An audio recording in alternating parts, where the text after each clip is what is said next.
Abramos la Biblia en el Evangelio según Juan capítulo 13.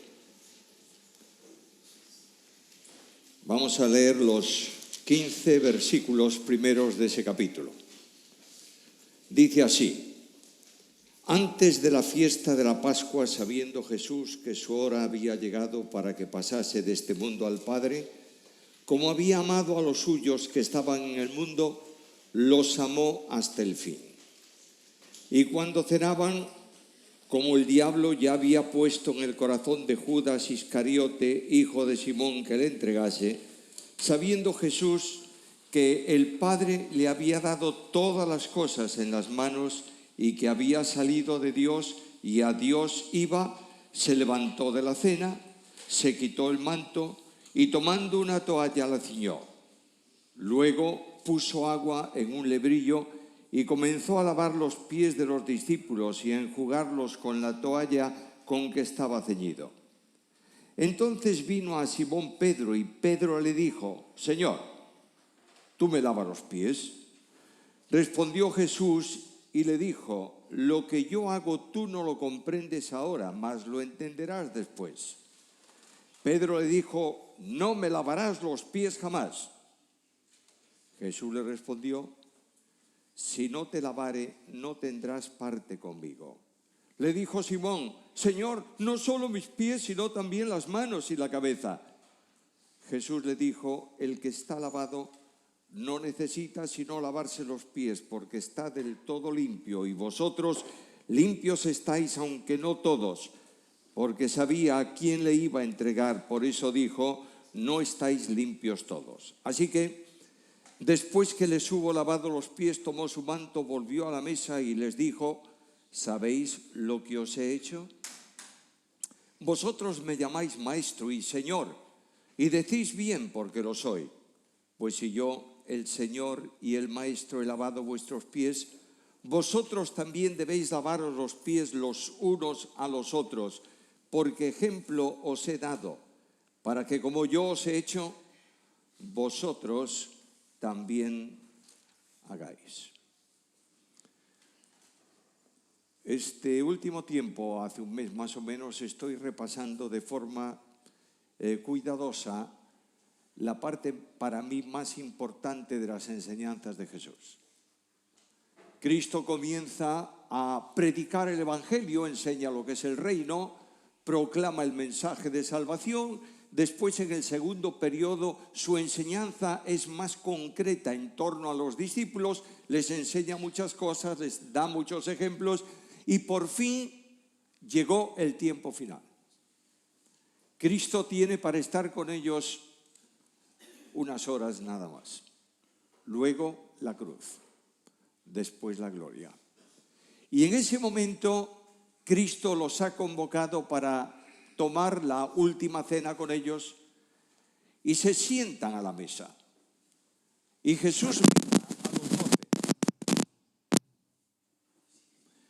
mira a los 12. Él conoce a cada uno de ellos, no solo porque como Dios los conoce, pero sí como hombre, como compañero cotidiano los conoce también.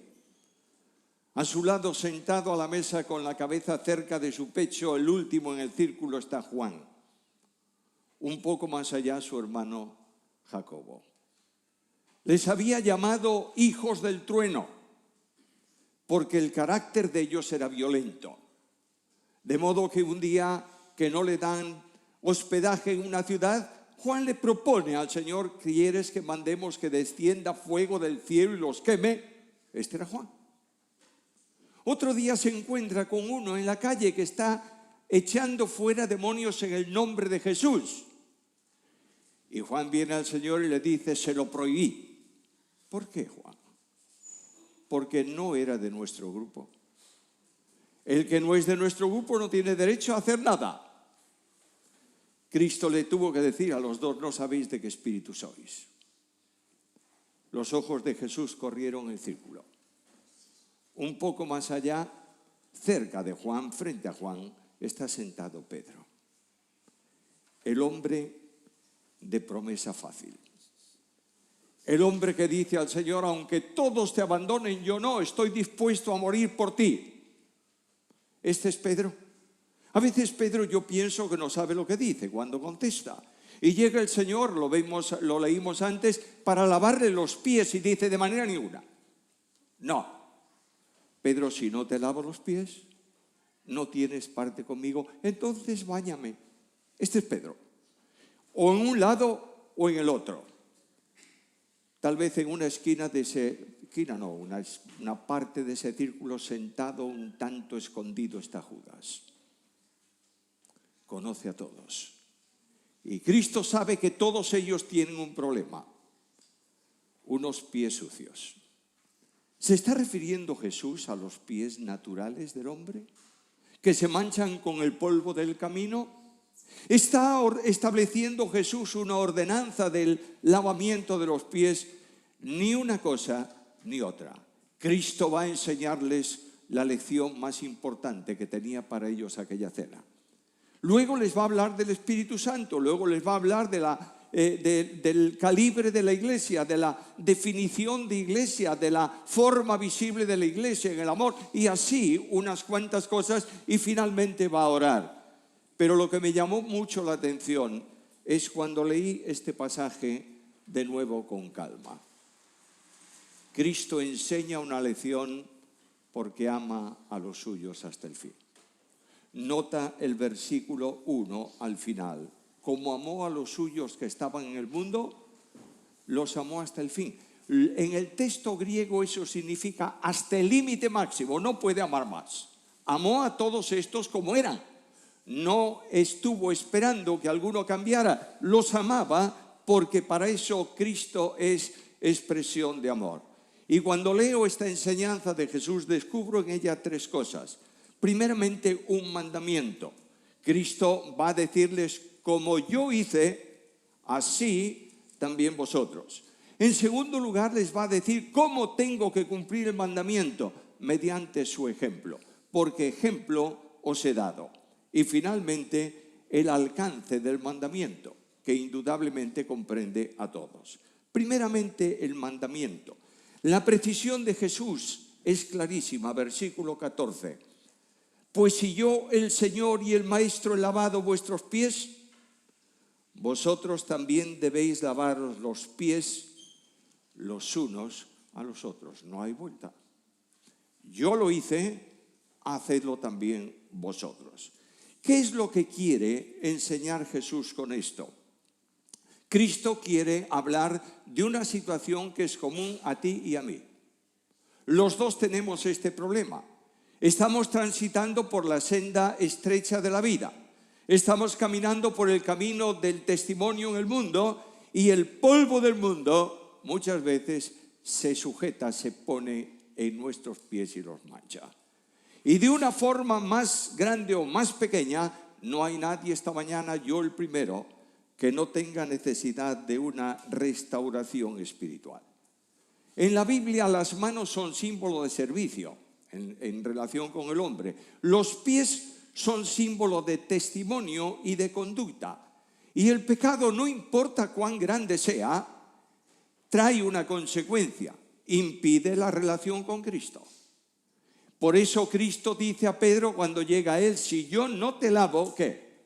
No tienes parte, no tienes comunión conmigo. La situación es sin duda algo delicado. Versículo 8. Pedro le dijo, no me lavarás los pies jamás. Y Jesús le dijo, si no te lavare, no tendrás parte conmigo. Un creyente en pecado, no importa cuán grande sea. Nosotros clasificamos los pecados, ¿verdad? Bueno, este no tiene importancia. Quiero decirte con mucho cariño que el pecado más pequeño que tú cometas, que yo cometa, ha costado la sangre del Hijo de Dios. No hay pecado pequeño, hay pecado. Y el pecado establecido en la vida del creyente impide la comunión con Él. Podremos hacer lo que nos parezca, seguir los caminos que deseemos, buscar lo que nos parezca mejor. Mientras no haya una restauración espiritual, no podemos participar del poder Y Cristo me dice a mí, el primero esta mañana, separado de mí, nada podéis hacer. Cristo, por tanto, les da ejemplo lavando los pies, y con este lavar los pies de Jesús establece un mandamiento. Como yo os he hecho, así también vosotros. Lo que está diciendo Jesús es algo muy sencillo. Tú tienes una obligación, yo tengo una obligación con tu hermano. ¿Conoces alguna falta de alguno de tus hermanos? ¿Estás percibiendo que su vida no corresponde a lo que Dios dice? Lo que tú tienes que hacer es acercarte a Él para restaurarlo. ¿Está claro o no? Muchas veces nos quejamos. No me tratan bien, no siento afecto, no siento no sé qué, no sé cuánto. Satanás procura que tú veas tus perfecciones. Dios quiere que limpies tu mancha. Y esta es la gran demanda de este pasaje. Este mandamiento de Cristo de buscar al hermano para restaurarlo, lo expresa Pablo desarrollando ese pensamiento en Gálatas capítulo 6, versículo 1. Hermanos, si alguno fuese sorprendido en alguna falta, ¿tienes una falta tú? Yo sí. Si alguno fuese sorprendido en alguna falta, vosotros que sois espirituales, restauradle con espíritu de mansedumbre, considerándote a ti mismo, no sea que tú también seas tentado. El creyente espiritual no se mide por su capacidad de reprender, se mide por su capacidad de restaurar. Aquí tenemos la gran bendición y la gran enseñanza que Cristo quiere para ti y para mí esta mañana. La iglesia, no importa cuál sea, no va a avanzar nada mientras no procedamos a hacer lo que Cristo hizo espiritualmente hablando. En segundo lugar está el ejemplo, porque Cristo no dice hacerlo de alguna manera, dice cómo yo hice. Luego tenemos que preguntarle, ¿y cómo lo hiciste, Señor? Y el pasaje descubre 7 cosas que hizo Jesús para lavar los pies de los discípulos. Primera, versículo 4, se levantó de la mesa. Cristo deja el lugar de comodidad. ¡Qué bien en la mesa! Apoyado en el diván, rodeado de los suyos. Pero Cristo se levanta para restaurar a un hermano, para animar a un hermano, para ayudar a un hermano. No lo puedes hacer desde el lugar de la comodidad. Tienes que levantarte. Porque no es Él que tiene que venir a ti. Eres tú que tienes que ir a Él. No se puede esperar que el hermano venga. Bueno, ya vendrá. Cuando esperas que el hermano venga, el hermano se irá al mundo. Cristo llama a levantarse de la mesa. Es el ejemplo del buen pastor. El buen pastor se levanta de su sitio para hacer el ministerio de limpiar los pies de aquellos que estaban con él. Segunda cosa que hizo, versículo 4, se quitó el manto. No podía lavar con el manto. Cristo tenía un hermosísimo manto. Cuando lo crucificaron dijeron, no lo rompamos porque es una joya de manto. Este manto de Cristo había sido un regalo de las mujeres. Es probable, casi seguro, que fuese un manto blanco y que en el fondo tuviese unas borlas o unas franjas azules de maestro, de rabino. No importa cómo sea, no importa si era blanco o era más crema, no interesa eso. Lo que me interesa es que Cristo sacó su manto. Tú y yo, para ayudar a tu hermano, tienes que quitar el manto. ¿Qué manto? Hay tantos mantos. Cada uno de nosotros tenemos un manto especial. Hay algunos que tienen el manto de la indiferencia, no me interesa nada. Otros tienen el manto de la superioridad. ¿Cómo voy a hacerlo yo si yo soy? No importa lo que. Otros tienen el manto del legalismo. Ha pecado, cargue con su culpa. Otros tienen el manto de la vanagloria personal. Y el Señor quitó su manto. Y me dice a mí esta mañana, saca tu manto. El manto que nos rodea en nuestra vida nos eleva en relación con los hermanos. Y lo que Dios pretende es que entendamos que hay que bajar del lugar donde estamos para llegar al necesitado. El que no tiene los pies sucios no necesita lavarlos, pero el que los tiene necesita la asistencia de cada uno de nosotros en la restauración. ¿Qué más hizo el Señor? Se ciñó la toalla.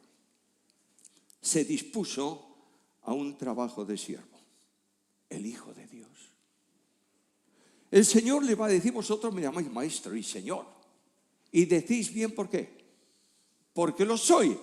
De manera que si yo, el Señor y el Maestro, hice esto, vosotros también. Se ciñó una toalla, queridos míos. Jesús asumió la condición de un esclavo. Un siervo. El de menor nivel en la casa de un dueño era el niño que lavaba los pies al que llegaba para una visita o para comer. No tenía gran importancia. Cristo lo hace. El Hijo de Dios no vino para ser servido, vino para servir y dar su vida en rescate por todos. ¿Cuánta necesidad tengo? Creédmelo, no es una confesión que digo para que me digáis qué buen chico es este. Tengo necesidad de entender que el ministerio que Dios bendice es el de servicio. Que en la iglesia de Cristo sobran grandes y necesitas siervos. Y que es necesario que esta mañana tú y yo comencemos a preguntarnos a nosotros mismos, porque Cristo lo exige así para nosotros. Leo Gálatas 5:13, porque vosotros, hermanos, a libertad fuisteis llamados, solamente que no uséis la libertad como ocasión para la carne, sino servíos por amor. ¿Cómo? Los unos a los otros. Gálatas 5:13. Solo es posible el servicio de restauración desde la posición de siervo. Al siervo no le importan los desprecios. Cuando tú vayas a hablar con un hermano que tiene un problema y esté enfurecido, te va a tratar mal. Y como tú eres el Señor, te ofendes.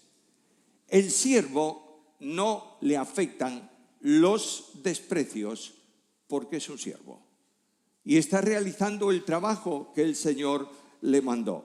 No le importa tampoco las dificultades. A veces el servicio de restauración, de alcanzar al que no está totalmente limpio en la presencia del Señor, tiene serias dificultades. Y muchas veces llegarás de hacer una misión como esta a tu casa y te meterás en tu habitación y te pondrás a llorar porque has sido maltratado. Pero no te lo hacen a ti. Están haciéndolo al Señor.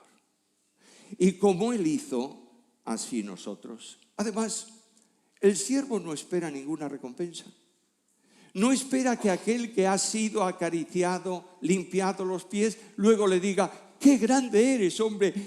Voy a honrarte. No, ni siquiera muchas veces va a recibir una palabra de reconocimiento. Pero el Señor se ciñó la toalla. ¿Estás dispuesto a hacerlo? ¿Estás dispuesto a ceñir la toalla y convertirte en un siervo? ¿Estás dispuesto a hacer lo que el Señor hizo? Porque Cristo me dice esta mañana: como yo hice, así hacedlo vosotros. Algo más que hizo el Señor. Puso agua en un lebrillo. Sabéis todo lo que es un lebrillo. Esta palabra en castellano hoy, si tú le dices a un joven universitario, no a un estudiante de general básica, le dices a un joven universitario: oye, ¿qué es un lebrillo? Alguno se parará y dirá: ¿ha dicho librillo? Un lebrillo es una palangana, un recipiente pequeño que no sirve para bañarte, sirve para lavar las manos o para lavar los pies. Tiene poca capacidad, la necesaria para el trabajo que iba a realizar. El agua en la Biblia es símbolo de la palabra. De manera que cuando tú vayas a hablar con un hermano que está para ti extraviado, que tiene un problema que has detectado a la luz de la Biblia, que está caminando de una forma incorrecta, no es tu pensamiento lo que restaura al hermano, es la palabra. Y cada uno de nosotros tenemos que llevar una provisión de la palabra para esa necesidad. Muchas veces hablamos tremendamente y confundimos al hermano. Solo una porción de la palabra. No es criterio personal mío el que tengo que imponer. Es lo que Cristo dice o lo que Dios dice en su palabra. Y tengo que entender algo muy claro. ¿Por qué tengo que llevarle la palabra por delante? Por una razón. Porque la palabra de Dios es viva y eficaz. Y más cortante que toda espada de dos filos, y penetra hasta partir el alma y el espíritu, las coyunturas y los tuétanos, y discierne los pensamientos y las intenciones del corazón. La palabra. El pastor de esta iglesia, cuando yo era un universitario, yo tenía una beca para hacer mi carrera. Era una beca, le llamamos leonina, porque si tú suspendías una sola materia en junio, perdías la beca. De modo que yo tenía los exámenes y el martes no vine a la reunión de oración. Y el jueves, en el programa de entonces, no vine al estudio bíblico. Viernes por la mañana iba a entrar y en la puerta de la facultad, ¿sabes quién estaba? El pastor. Buenos días, Samuel. Buenos días. ¿Tienes mucho trabajo hoy? Sí, tal, te cuento, estuve. Porque no te vi por semana, no, es que estaba tan... Mire, usted sabe lo que me pasa, de modo que tenía que aprovechar el tiempo necesariamente. Y él metió su mano en el bolsillo de la chaqueta. Sacó el Nuevo Testamento. Me dijo, ¿puedes leer aquí, por favor? Y yo leí. Mas buscad primeramente el reino de Dios y su justicia, y todas las demás cosas os serán añadidas. Cerró el Nuevo Testamento, me dio un abrazo y me dijo, Dios te bendiga, y se fue. Ni una palabra.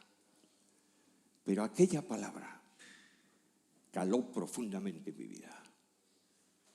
Y me hizo entender que primeramente son las cosas de Dios, sin abandonar las mías propias. Necesitamos Biblia. La iglesia necesita Biblia. La iglesia no puede estar conformándose con mensajes, a ver, sé muy bueno, que eres encantador y vete contento. La iglesia necesita que la palabra de Dios toque a cada uno de los miembros, a mí el primero, y que el Espíritu Santo de Dios grabe en fuego en mi alma su palabra para edificación personal. ¿Algo más? Jesús comenzó a lavar los pies. ¿Qué hizo?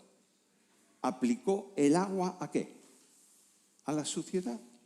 De la misma manera, hay personas que van a visitar a un hermano que no anda demasiado bien y llevan la Biblia de canto para pegarle con ella en la cabeza. Y le recitan la Biblia de Génesis, Apocalipsis, y le dicen, mira cómo eres tú. Y Cristo usó solamente el agua necesaria, ¿para qué? Para el problema concreto. Y Dios nos manda a nosotros de esa misma manera. No fue un baño general, fue simplemente restaurar lo que no estaba bien. Porque Cristo le dijo, estáis limpios todos, pero no lo estáis totalmente, porque hay pies sucios. De manera que aplicó a él la palabra, ¿para qué? Para restaurar aquello que no estaba correcto. Una reprensión integral cuando no se necesita es utilizar la Biblia no como libro de gracia, sino como libro de ley. La Biblia es de Génesis 1:1 a Apocalipsis 22:21, gracia. Los mandamientos que nos parecen tremendos en el Antiguo Testamento, el que haga esto, tal, debe morir. Hay mandamientos así, ¿verdad? Es gracia. Porque está advirtiendo al hombre de la gravedad del pecado. No es que Dios tenga interés en golpear al hombre o al creyente. Dios tiene interés en que el hombre no caiga en ese problema. Y la gracia de Dios es de tal dimensión que el lavamiento de pies de Cristo a los suyos lo hizo porque los amaba hasta el fin. Lavó los pies. ¿Qué más? Versículo 5. Y los enjugó con la toalla. No los dejó mojados. Los enjugó. El verbo griego enjugar ahí no solamente significa absorber el agua, sino acariciar. Es decir, tomó la toalla y con mucho cariño secaba los pies. ¿Tú sabes lo que ocurre cuando tienes los pies mojados y no los secas? Te enfrías.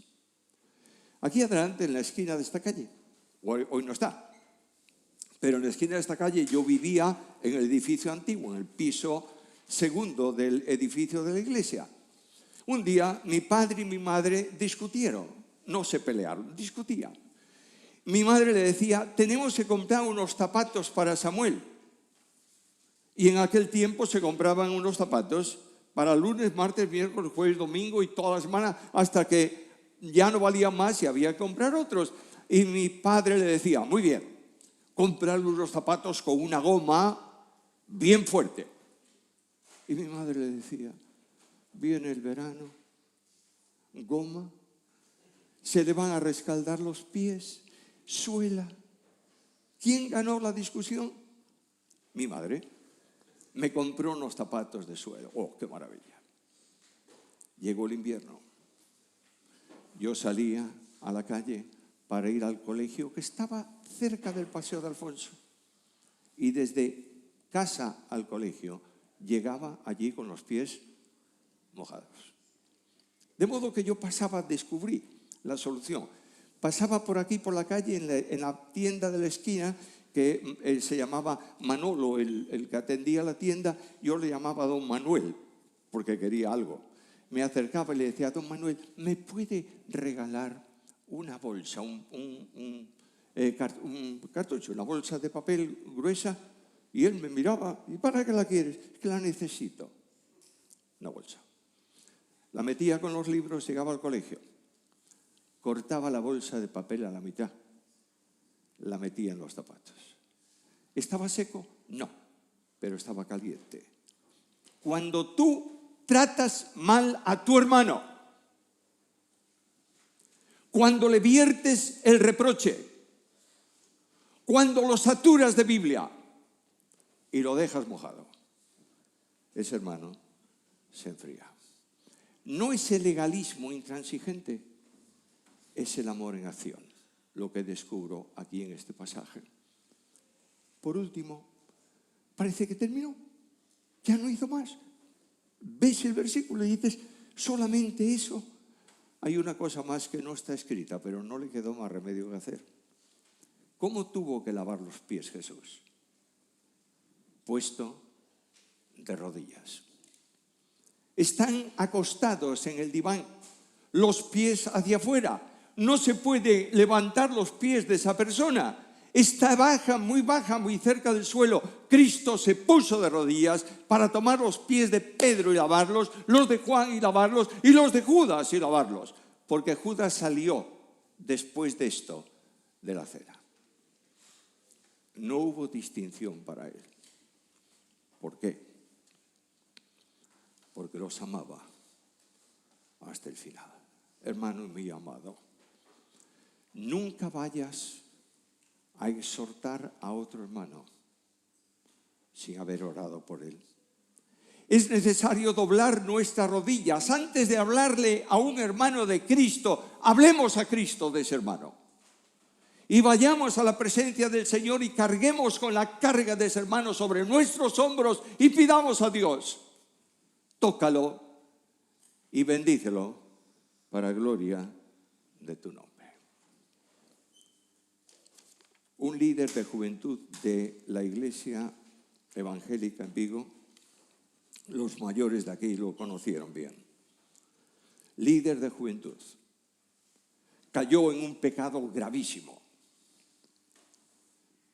Se trató de restaurar a ese hombre y dijo, no quiero aceptar nada. Y, lógicamente, fue puesto en disciplina y salió de la iglesia y no volvió. Estábamos un día, el consejo de iglesia, el consejo de ancianos, estábamos repasando asuntos de iglesia y alguien dijo, oye, ¿te das cuenta, os dais cuenta de que hay bastantes personas que no vienen y venían? Y dijo, ¿por qué no hacemos una lista? Hicimos una lista. ¿Y ahora qué vamos a hacer con esto? Y la reacción fue muy sencilla. Vamos a venir a orar durante 3 meses por ellos. Estábamos en enero. El consejo venía todos los días. Si había culto, después del culto. Si no había culto, a la hora que habíamos fijado. Yo recuerdo de ver a hombres mayores con problemas en las rodillas, doblar su chaqueta, ponerla en el suelo para estar de rodillas orando. Y se oraba por toda esta gente.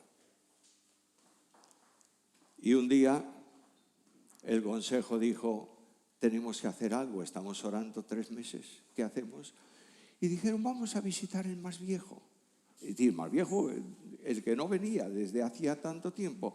Y 2 ancianos de la iglesia que lo conocían bien, llamaban el lunes anterior al Jueves Santo a la puerta de esa casa. Le abrió el hermano y se quedó parado. ¿Qué hacen aquí estos 2 ancianos? Y ellos le dijeron, quiero que sepas 2 cosas. Llevamos 3 meses orando por ti. ¿Quieres venir de nuevo a la reunión? Y él le miró y dijo, ¿qué van a decir de mí? Y le dijeron, mira, si vienes el miércoles que empezaban las conferencias de Semana Santa, si vienes el miércoles, te esperaremos en la puerta, te sientas con nosotros. El miércoles de esa semana entraba después de 10 años un hombre a la iglesia. Se sentó con ellos y vino el jueves y el viernes y el sábado y el domingo y siempre. Parece que lo estoy viendo hoy. Un día en el partimiento del pan este hombre se levantó de ahí, del medio de la iglesia, y vino caminando hasta el frente. Y dijo, hermanos, ustedes saben mi pecado. El Señor lo ha cancelado. ¿Pueden perdonarme ustedes? Y me levanté y fui a él y le di un abrazo. Y dije a la iglesia, ¿quién puede impedir que este hombre participe del pan y del vino esta mañana?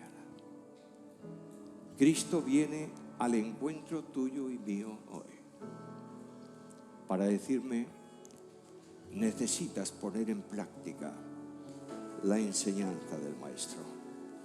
El alcance es ¿para quién? Para todos.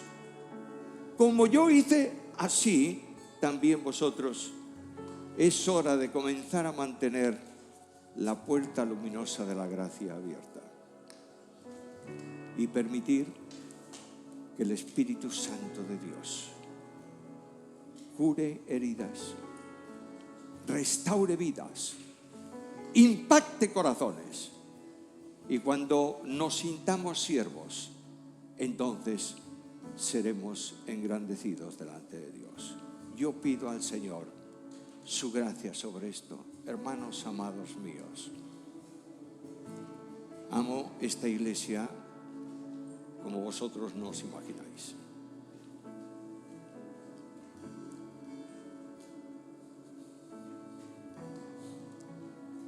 Y pido al Señor que despierte en nosotros el Espíritu de Jesús. Que nuestra ocupación sea buscar al que está manchado el camino y restaurarlo como Cristo nos restaura a nosotros. Padre amado,